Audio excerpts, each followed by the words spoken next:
नमस्कार साथियों, मेरा नाम है पुष्पेंद्र चड़ार और आप देख रहे हैं हमारे साथ भारतीय दंड संहिता 1860 के कुछ वस्तुनिष्ठ महत्वपूर्ण प्रश्न जो कि सभी राज्यों की यानी कि जैसे छत्तीसगढ़ सीजे, उत्तराखंड सीजे, पीसीएसजे, उत्तरांचल और यूपी एचजेएस आदि, बिहार सिविल जज और सभी जो ऑल इंडिया रैंक के जुडिशियल एग्जाम हैं उनके लिए महत्वपूर्ण आईपीसी के एमसीक्यूज प्रश्न हम देख रहे हैं।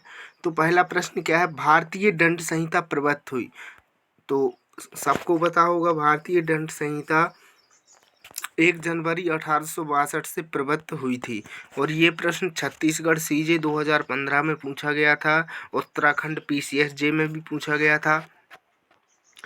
व्याख्या देखते हैं। भारतीय दंड संहिता का प्रवर्तन 1 जनवरी 1862 से हुआ, यद्यपि अधिनियम को गवर्नर जनरल की अनुमति 6 अक्टूबर 1860 को ही मिल गई थी।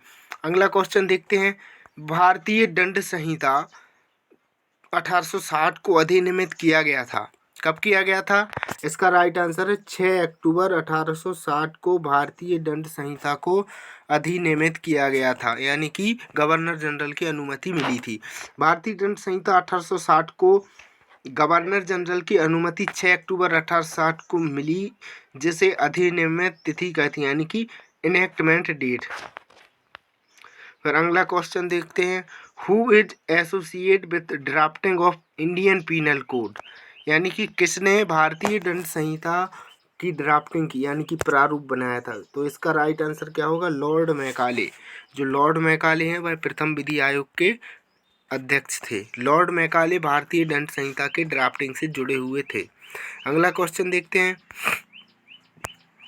भारतीय दंड संहिता किसके द्वारा तैयार किया गया था? दूसरे विधि आयोग, भारत के पहले विधि आयोग द्वारा, भारत के तीसरे विधि आयोग द्वारा, लॉर्ड मैकाले द्वारा। तो इसका राइट आंसर इसमें होगा भारत के पहले विधि आयोग द्वारा, क्योंकि भारत के पहले विधि आयोग के अध्यक्ष थे लॉर्ड मैकाले। इसकी व्याख्या देखते हैं। भारतीय दंड संहिता 1860 भारत के प्रथम विधि आयोग द्वारा तैयार किया गया था। प्रथम विधि आयोग 1834 ईस्वी में स्थापित किया गया था, जिसके अध्यक्ष लॉर्ड मैकाले थे और भारतीय दंड संहिता की ड्राफ्टिंग भी लॉर्ड मैकाले ने ही किया था। इस संहिता को 1860 ईस्वी में गवर्नर जनरल द्वारा अनुमति मिली और 1862 से लागू हुआ। अब हम अपना अगला क्वेश्चन देखते हैं।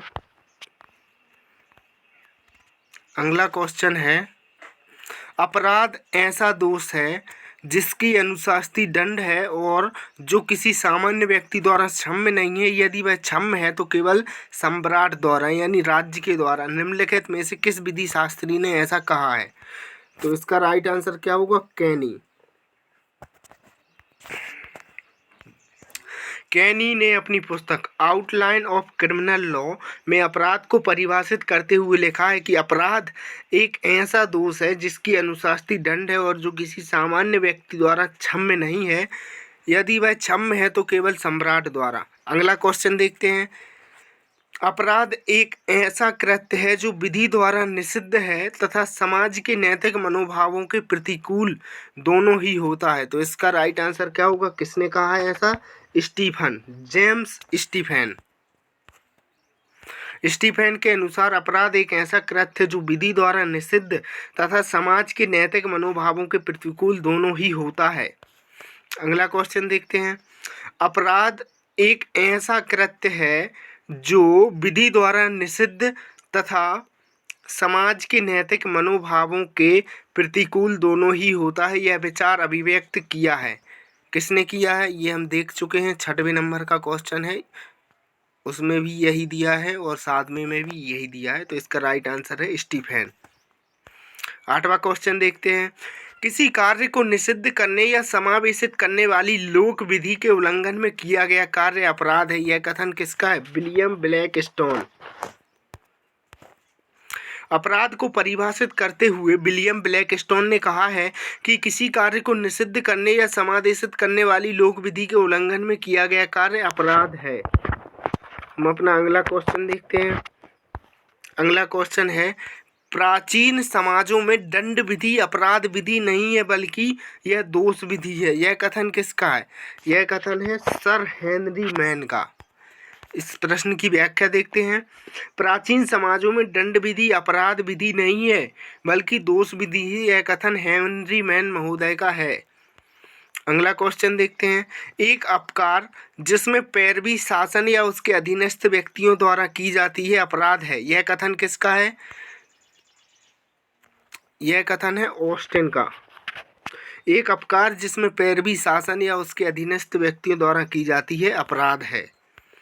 उपर्युक्त कथन ऑस्टिन का है। उन्होंने अपराध की परिभाषा इसी रूप में दी है।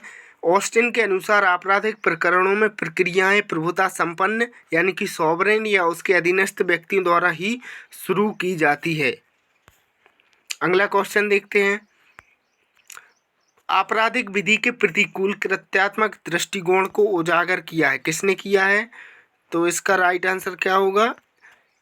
भारत के विधि आयोग ने, भारत के सर्वोच्च न्यायालय ने, इंग्लैंड की वुल्फहैंडन समिति ने, संयुक्त राज्य अमेरिका के सर्वोच्च न्यायालय ने। तो इसका राइट आंसर क्या होगा? इंग्लैंड की वुल्फहैंडन समिति ने। इसकी व्याख्या देखते हैं। इंग्लैंड की वुल्फहैंडन समिति ने अपनी रिपोर्ट में आपराधिक विधि के प्रति वास्तविक कृत्यकारी रूप को उजागर किया है। इस कमेटी की रिपोर्ट वर्ष 1956 में प्रकाशित की गई। अगला क्वेश्चन देखते हैं।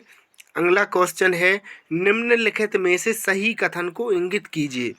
अपराध अनिवार्यता एक अनैतिक कृत्य है। अपराध एक अवैधानिक कृत्य है। अपराध अनिवार्यता एक समाज विरोधी कृत्य है। अपराध अनिवार्यता एक धर्म विरोधी कृत्य है। तो इसमें से सही कथन क्या है? अपराध एक अवैधानिक कृत्य है।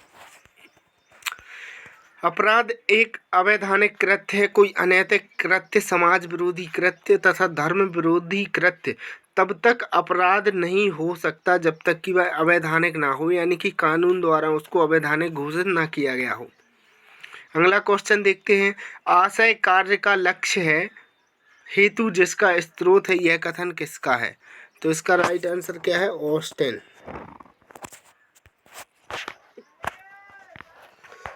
अगला क्वेश्चन देखते हैं। भारतीय दंड संहिता 1860 की धारा 1 संबंधित है अपराध की परिभाषा से, संहिता के नाम और प्रवर्तन के विस्तार से, संहिता के नाम और उसके क्षेत्राधिकार से, उपरोक्त में से कोई नहीं। इसका राइट आंसर क्या है? इसका राइट आंसर है बी, संहिता के नाम और उसके प्रवर्तन के विस्तार से। जो भारतीय दंड संहिता की धारा 1 है उसमें संहिता का विस्तार बताया गया है जो संपूर्ण भारत पे है।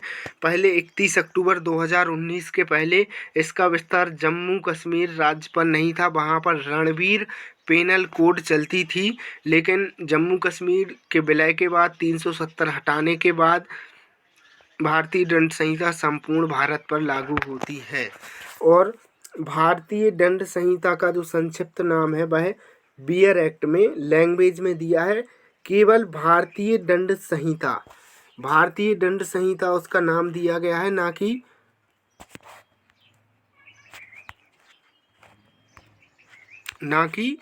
भारतीय दंड संहिता 1860। अगला क्वेश्चन देखते हैं। निम्नलिखित में से किस पर भारतीय दंड संहिता लागू नहीं होती है? तो इसका राइट, ये प्रश्न अब अपने महत्व का नहीं है क्योंकि 2019 के पहले जम्मू कश्मीर को छोड़कर सभी जगह लागू होती थी, लेकिन अब जम्मू कश्मीर राज्य का संविधान के द्वारा भारत में विलय कर दिया गया है, 370 अनुच्छेद हटा दिया गया है। इस कारण अब भारतीय दंड संहिता संपूर्ण भारत पर लागू है। अगला क्वेश्चन देखते हैं।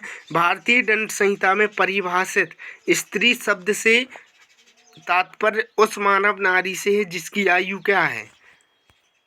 जिसकी आयु किसी भी आयु की, इसमें कोई भेद नहीं किया गया है। स्त्री शब्द से तात्पर्य है किसी भी आयु की मानव नारी। भारतीय दंड संहिता की धारा 10 के अनुसार पुरुष शब्द किसी भी आयु के मानव नर का द्योतक है तथा इसी प्रकार स्त्री शब्द किसी भी आयु की मानव नारी का द्योतक है।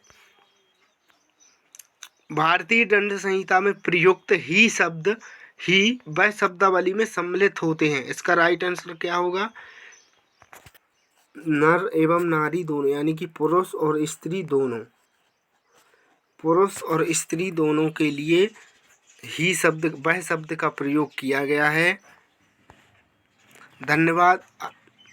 अब आगे हम अपनी आईपीसी के जो एमसीक्यूज की टेस्ट सीरीज है उसको भी आगे चलाएंगे, और आप हमारे चैनल को सब्सक्राइब कर दीजिए अगर अभी तक नहीं किया है, और वीडियो को लाइक कर दीजिए ताकि रेगुलर नोटिफिकेशन आपको मिलता रहे। धन्यवाद।